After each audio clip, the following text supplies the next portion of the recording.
March 19, 2021. It's the Watt from Pedro show.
Watt from Pedro Show. Happy Friday.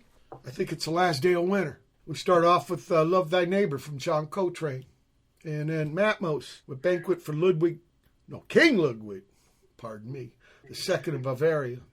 Don't want to fuck that up, huh? Brother Matt's in the Love Grotto on the Pleasure Point, a couple miles south of me here because quite in quarantino mode still. But I'm not totally man alone because of those Estonian software engineers with their Skype invention. I got with me Matmos from Baltimore. Welcome aboard, gentlemen. Thank you, sir. Thank you. Beautiful, beautiful. I want to get into your stories before we get into the whole band thing. But because, right, everybody's got some kind of journey through music. It's probably a parallel of that thumbprint. It's unique. So, Brother Martin, you go first. Please bring your earliest musical memory. Remember, it's the Watt from Pedro Show, so there's no hard questions and there's no wrong answers. My mom was a not a hardcore Christian, but she was in the most boring of the Christian sects. She was a Presbyterian, and I think we got a piano so that she could sing, play religious music. And as a result, I ended up with piano lessons for a couple of years, but then I got all Fs in sixth grade, which is sort of impressive when you think about it. And my father said, "No more piano." So let me understand this. You got Fs like it was in school, but did you have a private teacher? For the piano? Yeah, it was the lady 2 houses down. Ah, okay. So she was giving you the Fs, not the school. No, the school. And my father... Oh, you mean it was part of it? Somehow private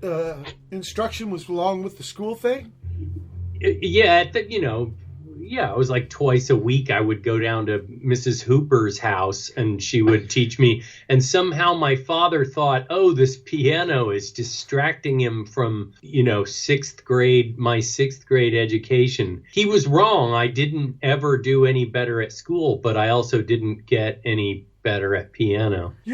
I've had a lot of cats on the show talk about experiences with piano lessons. And, man, a lot of it's negative, and it seems it's kind of about the fucking teacher. I liked my teacher. My teacher Okay, it wasn't the teacher. So it was the machine. One note, one button, that kind of thing? I liked the piano. I was good. Oh, it's your pop. It's your pop. It was the only thing I was any good. Everything else I was quite lazy and poor at. But then you were forced to abandon it. Yeah. Well, what about, did you do other shit in school, like marching band or the choir? I was in choir later. Later and my dad was a doctor in the Army, so we moved around a lot. So I get confused between high school. But yeah, somewhere later in high school, I was in choir for a couple of years. And when he made you quit the piano, you just never played it again as a boy? I didn't learn it. I certainly played it. I remember like when I actually started making, make it up yourself music, like, which ends up with me on this show 40 years later. I remember him like yelling at me like, you can't keep your foot on the pedal all the time. Yeah, there's a sustained pedal, people, with the piano. Piano actually means soft, though. The full name is pianoforte because it can get soft and loud where the harpsichord and clavichord couldn't do that shit. So to add another dimension. So, rock and roll is primarily a piano. I know everybody thinks of the guitar. But did you do the thing after, and I'm not saying after school, after graduate, but like in the afternoon, did you do the garage band, basement band, bedroom band thing with friends? Yes, absolutely. Yeah, in high school. But none of my friends knew anything. Like none of us had I was the most musically educated with my 2 years of piano lessons of all my pals. We had a band called the Suburban Commandos. And we actually played one gig at the Chi-Chi Club in San Francisco, which was a pay-to-play place in the Tenderloin. I don't know if you're familiar with this. The Chi-Chi Club I know is on Catalina, Avalon, the only town on the island off here. Oh, okay. Well, I imagine that's much classier than the Chi-Chi Club in the Tenderloin. Not really. You know what Chi-Chis are, right? Yeah, I'm a man of the world. Okay. Tell me about this first gig, please, Brother Mark. I don't know. It was horrible. Like there were two drunks. Nobody came, and we had to pay $100 to play this show. Oh, vanity. Yeah, we also call them gigs character builders. But I guess there's a vanity component when you actually have to pay also.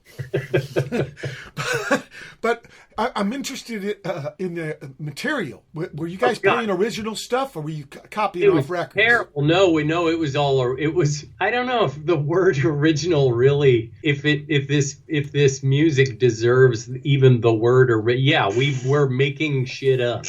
I think that's bitching because, man, me and D Boon, there was no culture for it. The best guy in Pedro was the guy who could play Black Dog the best. There's no idea that music could be expression. Like learning your own way to ride a skateboard, Okay, so how long did the Suburban Commandos last? Yeah, I don't know. Was it even? Did it even exist in the first place? I don't know. A year or so, and then we met some kids from another suburb who had a real band called the Duck Revolution. Okay. And let's see, there was a guy who was associated. There was a guy. Do you know this guy Chuck Prophet? Oh yeah, of course. So he was somehow friends with them, and his whole thing made them so much cooler and more legit. A green on red, right? Yeah. And this was right when they were, doing hot. I think the singer never sang the same words, right? He always made up new words when they did gigs and shit. I don't. And I think the bassman ended up opening a music store. I think in what's the gentrified thing? Highland Park. Yeah. So you were playing with these guys with the band with Chuck Prophet? We were mostly doing drugs with them, you know. Oh, okay. Like, Okay. yeah, I mean, my life when I was 18 was like a very much like, what are we going to do today? We're going to try to find weed. Mota. We call it Mota here in Pedro. You know, yeah, ain't that a trip that's legal? In fact, you could do an I-5 tour now and, yeah, not have to worry about the fucking hombre. How do kids structure their time? I know how they... right. Chasing nickels and dimes, right. People, that was side talk, right? $5, $10. Yeah. I think Professor Einstein said, if you ain't got the dime, you don't get the rock, right? Is that what he said? Well, you know, word on the street, right? So what about musically, as far as the institution? You never take it again. You don't go to college to learn music and stuff. What made me, yeah, and again, I use these words like serious, but it's hard to, I don't know. What made me take it seriously was I fell in love with this boy in high school who wasn't, of course, gay, had no interest with me being in love with him, but he was a drummer, and he's a really good drummer, and I was just like, whatever you do, that's what I do. You're in a band. I'm in a band. And you know that I bought a synthesizer. And I was like, I'm a keyboard player based on those 2 years of piano lessons. And I kind of just followed him around like an annoying, you know, puppy. But he went to, after high school, he went off to CalArts. Sure. It's down here, right? And, yeah, and I didn't even know there was such a thing. Valencia, I think. Yeah, totally. Oh, God. I spent a lot of time there as a result of this. I didn't even know there was such a thing as an art school, like a place where, wait, you mean this is like a college where they only do art? This is amazing. Yeah. And I lived, it's this pathetic story. I lived in his car because he was like, no, man, you can't sleep in my dorm. You can't sleep in my, no, man, you can sleep in my car if you want. So I did. I slept next to one of those gigantic old bass cabinets. You know what? That's near Grapevine. It gets cold at night. Well, you know, I had bass to keep me warm. No, I didn't. I don't even remember. I didn't have any trouble sleeping. I thought you slept in the percussion room sometimes. And then I was hung around so much. The security at this art school at CalArts didn't know the difference between one 20-year-old and another 20-year-old. And so eventually I could just come and go in the building, and I ended up sleeping in the percussion room because there was always a pillow in kick drums. That's right. And I was like, oh, cool, I can sleep in there where there's a pillow. And eventually, no lie, I had like keys to theaters, you know, like rehearsal rooms and so on. And it was this sort of like hanging around at an art school where I was like, oh, this can be a whole, like you can actually make this your life. Like, I don't know, I never had a counselor in high school tell me, oh, you know, there's art schools and you could just do, like, nobody ever mentioned this to me. Good point. So, good point. No, I mean, this should be fucking mentioned, at least as an option. Shit. I want to play this. This is a trippy Matmos tone for the trees.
Can't believe that one the applicant sounds not look it's definitely a yeah. a monster that I was talking for no a music on that dream is like a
look at you.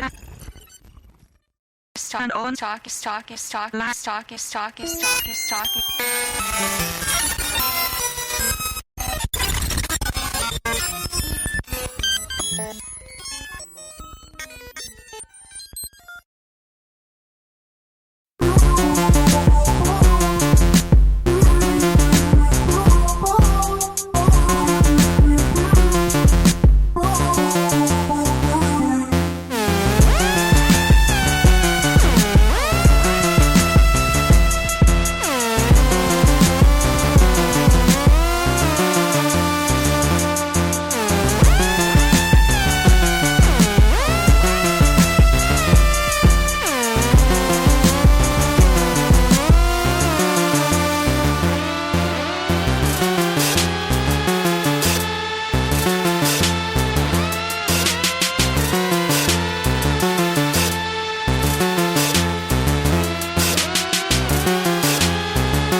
baby. You know, she comes around. She's about 5'4" from the head to the ground.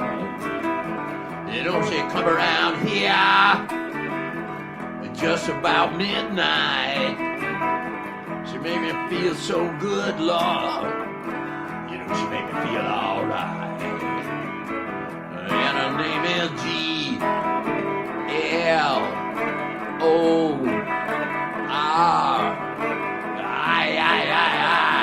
G-L-O-R-I-A Gloria G-L-O-R-I-A Gloria G-L-O-R-I-A Gloria. I'm gonna shout it every day. Yeah.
got crop circles under my eyes, and this morning in the bath I scratched my thigh. It felt like rotten flesh. I thought my fingers might go right through down to the bone where it's shaved dry. Send back the sky, it's too blue. Besides, I heard it black, didn't you? Didn't you? Listen, listen, not to me, the sky. Don't you hear it shrieking with banshee glee? I can't sleep!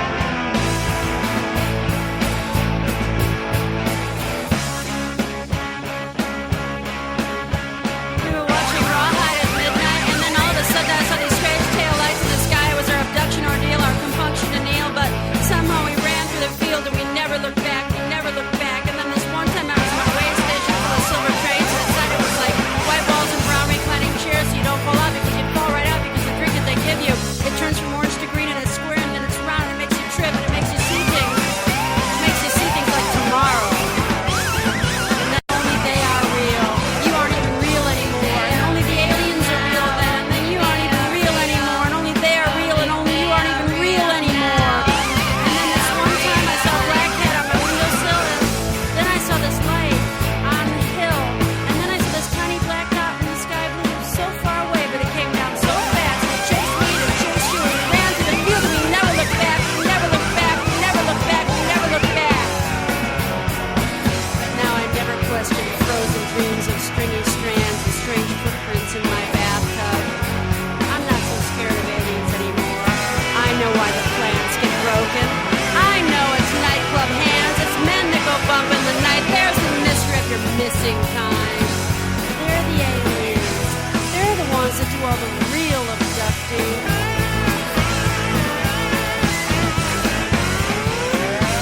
And then you aren't even real anymore. But those men aren't even real. Only you are real now. Only me and you are real now. Only me and you are real now. Only we are real now. Only we are real. Only we are real now. Only we are real. Only we are real now. Only we are real. Only we are real now. Only we are real now. Only we are real now. Only we are real now. Only we are real now. Only you are real.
what I mean?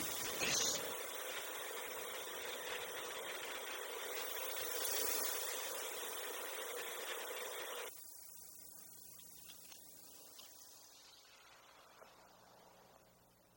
Watt from Pedro Show. That was Matmos with For the Trees. Network Glass. They're Baltimore. Door. Incredible. Oh yeah, Door. I saw that you. How was his thing? He's great, man. His music trips me out, man. It's a mind blow. I've been playing buttloads of his shit. I just love it. I think what he's doing. And I had a lady on yesterday, Andrea Pensado. She's kind of a parallel on this. Yeah, I just love it. You know, I come from Creedence and Blue Oyster Cult, man.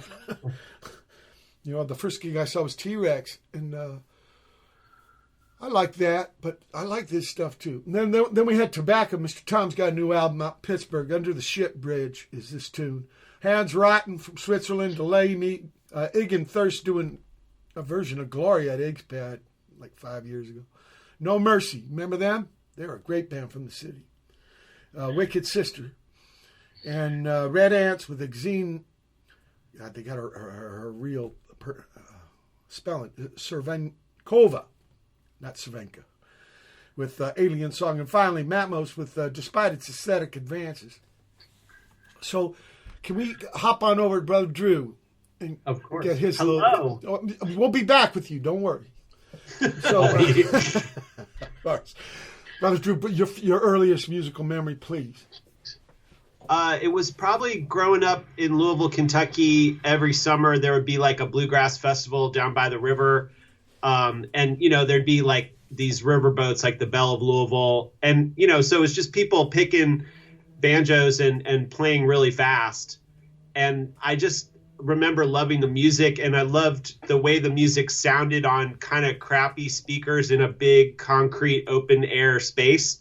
Because there was something a little bit like psychedelic about it, even though it's like folk music, like because it was like bouncing against like the speakers. It's just a very vivid memory of the way it sounded played back in that size of space.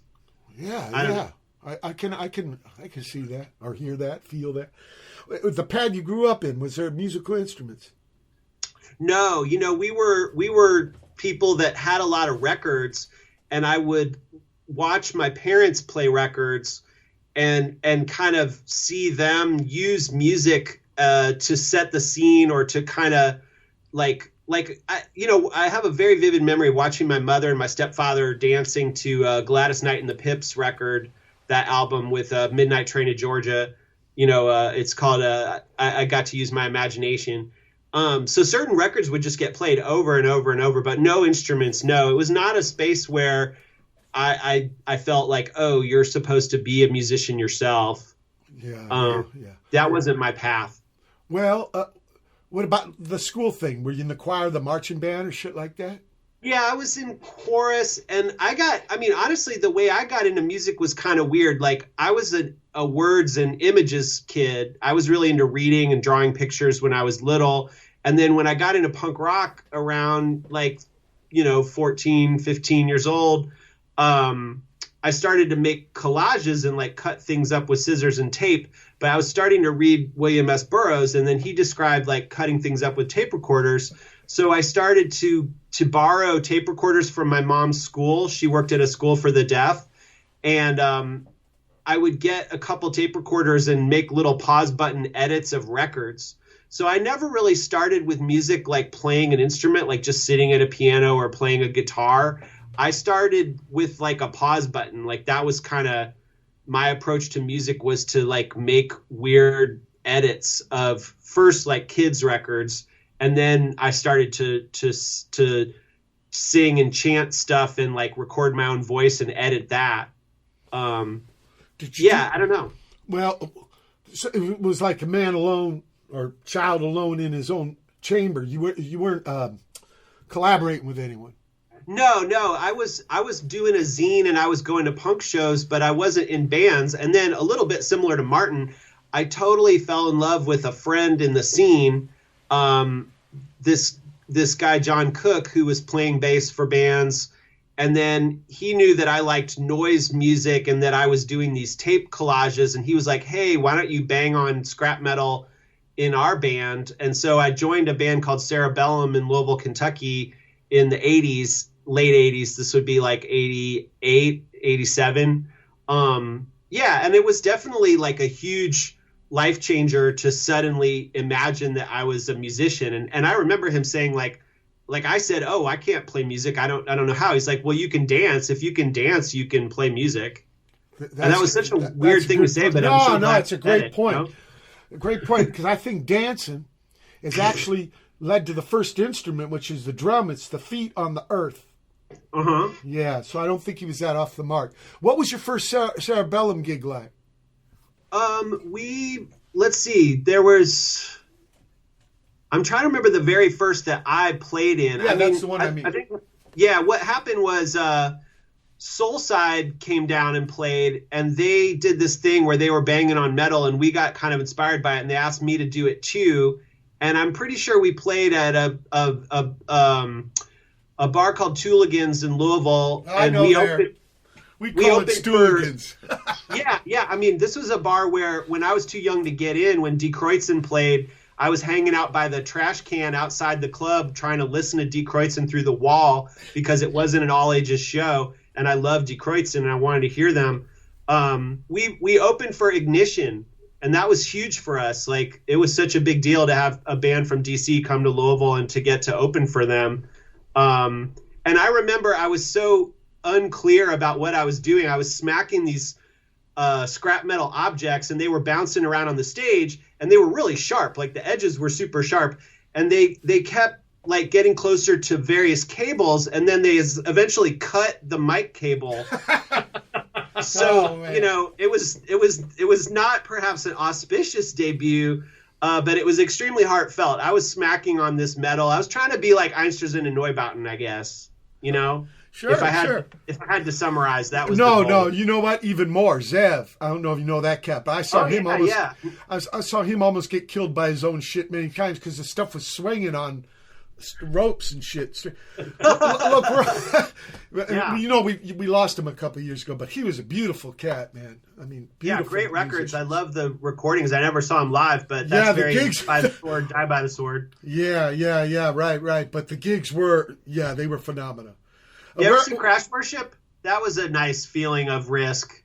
I like their vibe. They're a San Diego band. Yeah, really I remember hearing about them. I never went to a gig, but I heard that they were events. Oh, yeah. A lot of stuff on fire, getting swung around. Right. Zev wasn't fire. It's more like just physical shit flying around and cutting, like your mic cable thing.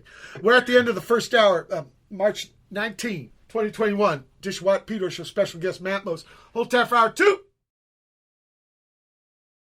March 19, 2021. It's second hour of the Watt from Pedro Show.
crashed upon the moon.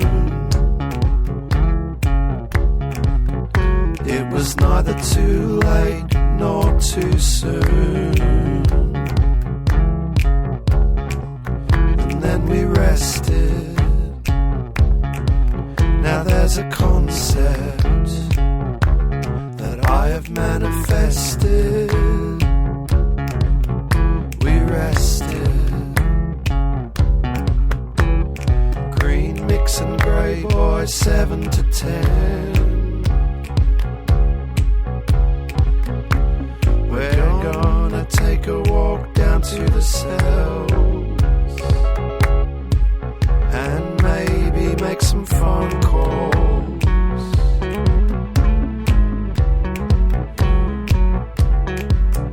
Vice Regal.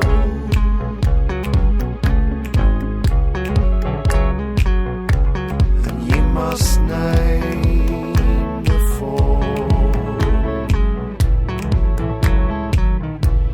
of your oppressor.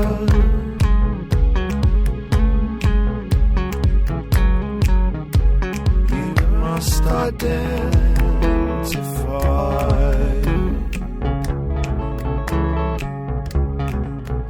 the aggressor.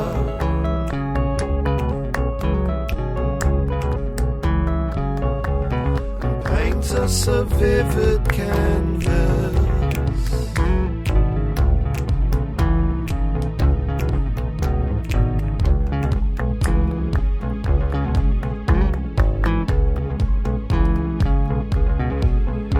Chateau Monte Galdo.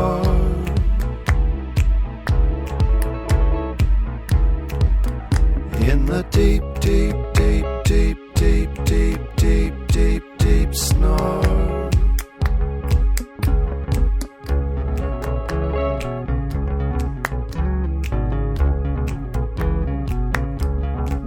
And it's not so much what,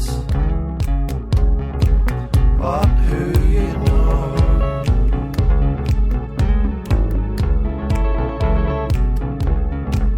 But who you know.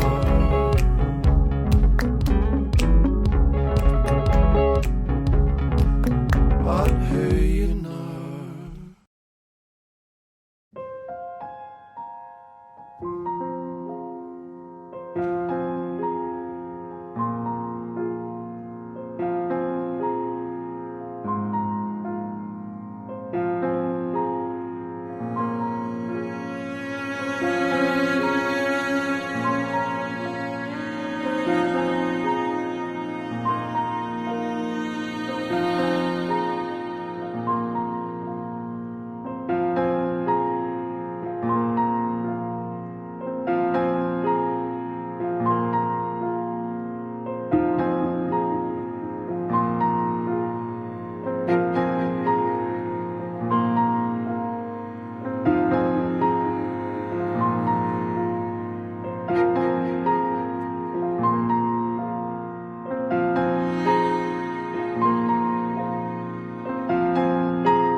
Watt for Pedro. So we started the second hour off with Matmos with Marshall Allen. And then Ben Salter after that.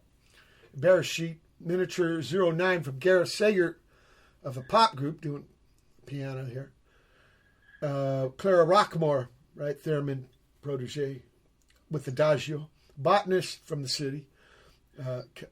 Calestimon. That's a plant name. And finally, Matmos for Francis Coupigny. Coupigny. Yeah, so sorry. Enlighten us about this track with Mr. Marshall Allen. Well, we got to play with him in LA at this natural history museum, and he was super fun to play with. It was a huge honor. And then we were working on this record that was supposed to be no microphones, only electronic signal. But we had seen him play that electric voice instrument that's like a breath controller, and it was so expressive and cool. So Martin just went up to him and was like, hey, will you send us a solo? And he was amazing about it. He was just really kind and willing to do it. He didn't play with us. He just sent us a solo, and then we kind of chopped it up at home. A lot of our music is made with our friends or with people we know, but also a lot of it is done remotely, like someone sends us a piece. Especially recently. Yeah, in the COVID era, that's how a lot of work is getting done. But before that even dropped, our last record was 97 of our friends playing along with us, to add up to 99 people playing at 99 beats per minute. So we just like to draw on and like open up what we do by having other people contribute sounds. Yeah, but I think that's kind of in your tradition, Brother Drew, because you were using other people's sounds or not instrument provided sounds to make your compositions when you were a kid, right? Yeah, that feeling that you can express yourself through the way you edit somebody else. And to me, that's natural. Or even your own shit, because like you said, inspired by Mr. Burroughs with the cut up. Also, Bobby Dylan's Tarantula book, right? Tarantula. That's all cut up like that. I don't know if you've ever read that thing. But no, I've never read that one. I mean, I like cut up literature and the weird thing that happens when you aren't entirely in control of what you're doing, and I mean, collaborations are like that. A marriage is like that. A band is like that. It's just like more than the self, Absolute. And speaking of which, how did Matmos come together? Well, I was more gay sex. Yeah. Except this time, the guy I fell in love with actually liked it. And put out. I was a go-go dancer at Club Uranus, and I was go-go dancing in a plastic fish. And this guy came up to me and said, oh, I heard your boyfriend is a car mechanic. Would he work on my car? But really, he was flirting with me. It was just I was like, what am I going to say to this guy? Like, this hot go-go dancer. And I had seen Martin's band play at the 924 Gilman, and I knew he was in a cool band that was full of a lot of really weird people. And then Martin looked super normal, and I thought that was intriguing. Oh, I hate that word normal. Hate that word normal. Like the mystery guy. And I just wanted to know his deal so badly. And he invited me over to his apartment like, oh, come edit audio on a computer, which was sort of the like, come up and look at my engravings kind of pickup line. But, it was a bigger deal. It was like 1992. So I actually had a computer that you could record and edit audio fairly easily on. And I was like, maybe this cute boy wants to, have sex with me. But of course, in the way of our society, I said, well, maybe you want to come and edit some audio with me. Art is sublimation of libido, maybe. I don't know. So we started as a band and as a couple more or less at the same time, like just sitting together, and he would make a sound and then I would make a sound and then he would make a sound. We were doing these cut-ups together, and that was really how everything started, and it's kind of never stopped. Like now it's been 27, 28 years? That's bitching. And Matmos is from the Barbarella movie. It's some kind of evil force. Yeah, it's the slime under the city. Right.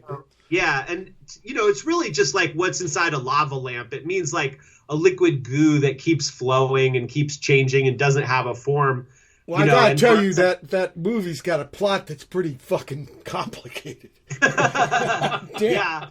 I love watching Jane Fonda say lines like, decrucify the angel or I'll melt your face. I know. It's really, that movie is something else. I mean, it's something else. But was How'd that name come? You just thought, man, this is what we're doing. Drew loved. So Drew grew up. His stepdad owned like a art house movie theater, And I saw Barbarella tons when I was a kid. Okay. and it was his idea, and I was like, yeah, sounds good. I mean, Barbarella gave us Duran Duran. It gave us another band name. I don't know. I think there was even a metal band called Pygar named after the Angel character. I'm sure somebody should do a doom metal or noise project after the Great Tyrant. I mean, that sounds badass. Yeah. I don't know. I mean, I was kind of low hanging fruit though. Yeah, it's ready. Maybe there should be a dub project called Professor Ping. Kind of to leave this realm for a moment. Silicone gel implant. And I notice it's implant, right? It ain't implants.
Watt from Pedro Show. Matmos, silicone gel implant. That's singular, people, because there's an actual object that inspired the tunage.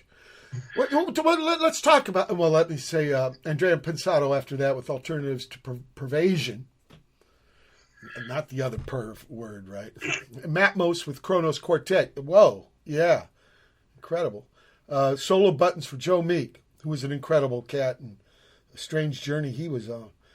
But that's where music will take you, you know. What's the process for a Matmos composition? Well, it depends on the album because we get real obsessed with a theme that drives a whole album. And so one album might be entirely about plastic surgery or medical procedures, and then another album might be like sound portraits of people we admire. But pretty commonly we'll imagine a topic and then think about an object that exemplifies it, and then we find the object and we make noises with the object, and then we chop it up, and then we kind of build an arrangement around the sounds that an object created. And it's not always a musical instrument. It can be something like the skin of a rabbit. You know, it can be something very soft that doesn't make a lot of sound. We have fun trying to create situations that are a fun challenge. And let me tell you, that silicone gel breast implant, that is a very quiet object. Yeah, it does not make sound. It does not want to make other sound. Other than dampened. Other than slapping it full on with your hand, which makes not a very interesting sound, of sort of slapping. But you know what? I bet you it kills the rings on drum heads. I would imagine, it would be fairly ideal for right? that. Everything, has a use somehow, somewhere. That's the whole idea of composing and shit, right? Yeah, I like this idea where anything goes. A sound is a sound, and that probably goes back to Brother Drew's experience as a younger guy with a tape recorder, a capturing device, a snare, a snare, not like a snare drum, but like a trap. Yeah, everything starts from that moment of like, where do I want to point the microphone? And you have so many choices to make. That's the thing. It just like there's no end to what you could try to work with, and it just is about, well, Martin and I take turns being in charge of albums, and he might have one idea and then we'll pursue that, and then I'll have one, and we just trade off. It's how you avoid like couple fights and kind of share the band. Right. No, remember E. Mackay had a band with his wife called the Evens. Right, it's even. And then this new project Annie wrote a song called "Too Many Husbands" or something. But we're at the end of the second hour, whatever it is. March 19, 2021, edition Watt Pedro Show special guest Matmos. Fuck. Hold tight for hour 3. March 19, 2021. It's third hour of the Watt from Pedro Show.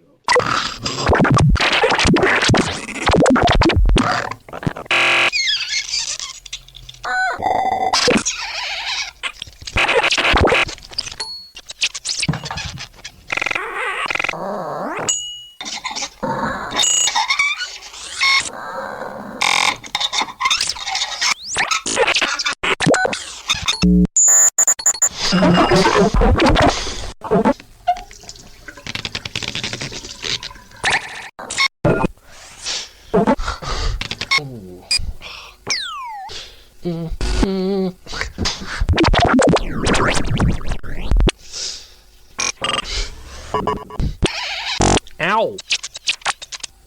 Oh. Ow.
Dad broke the mic with everything to the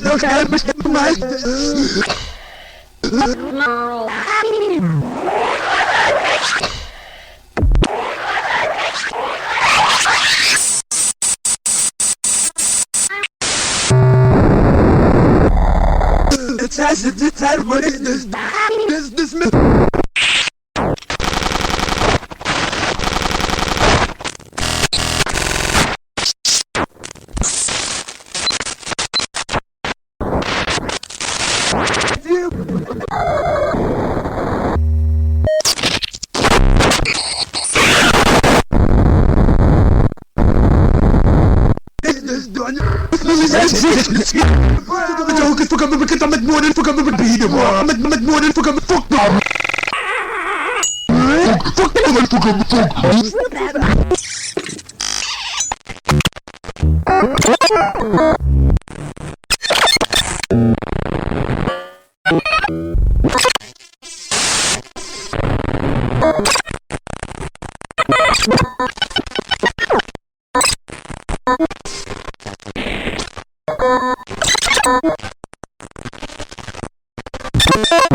Three. Ha ha ha ha, they all laugh.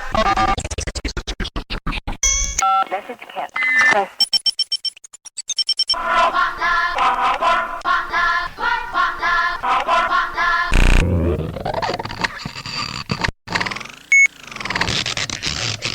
Wow, wow.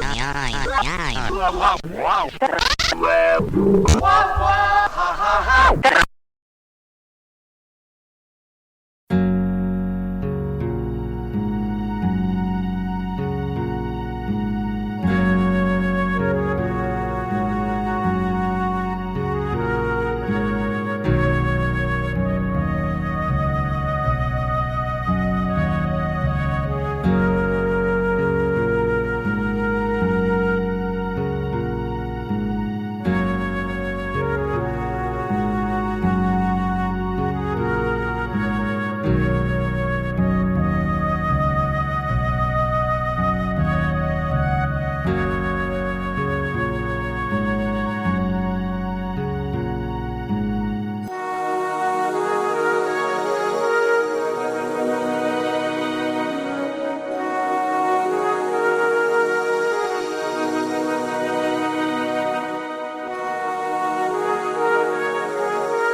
In the name of the beloved, mighty, victorious presence of God, I am in need. Mighty I am presence and holy Christ cells of all keepers of the flame. All light bearers and all who are to ascend in this life. By and through the magnetic power of the sacred fire vested in the threefold flame burning within my heart.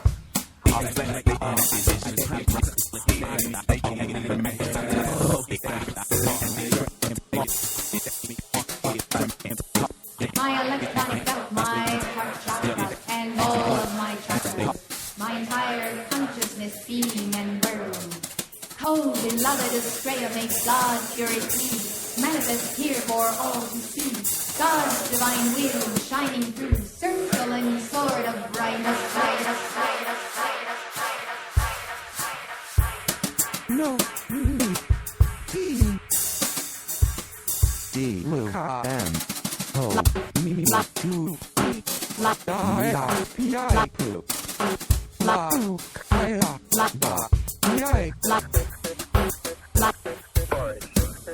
Have you got his number? Right, look, there's a guy at the moment going through your Britain is vile. Fantastic. But I am telling you something, boys. This guy has got my blood, alright? And there is nothing which I won't do to get my revenge. It's as simple as that. How badly are you going to hurt this guy? Not badly at all. I wasn't. Okay, let me explain this. If this guy's doing that, I'll be fucking curious. I guarantee you, he will not have a broken leg or broken arm. He will not be put into intensive care or anything like that. He will probably get a couple of black eyes and a cracked lip. Nothing which you didn't suffer in rugby, okay? But you get scared, and that's what I wanted to do. I want to get scared, I want to have no idea who's behind it. You will not, but I swear to you, if you knew... I'm not fair, I'm like, got this bloody number for you. Thank you, Jerry. I'll do it, don't worry. I really mean it, I love you. Watt from Pedro show start off third hour with Matmos doing Moving Pick Stereo Redo. Then Crane with I'm in Love with You. And Matmos, Circle of Swords. So what about, I remember I had a Bob Dylan bootleg that was like 10 fucking records called Ten of Swords. But how important are titles? When do they come? At the end or beginning? It depends on the record. Some of the time we've created a list of titles and then we literally create the album to flesh out the titles. You know, like we saw like Roses and Teeth for Ludwig Wittgenstein and then we made the song. And then with a title like Circle of Swords, that came at the very end and was not the working title. Sometimes a working title is literally just a stab in the dark at a genre that might be relevant or a way to remember. And sometimes we forget, and the core of like, why is that weird noise collage called Move and Pick?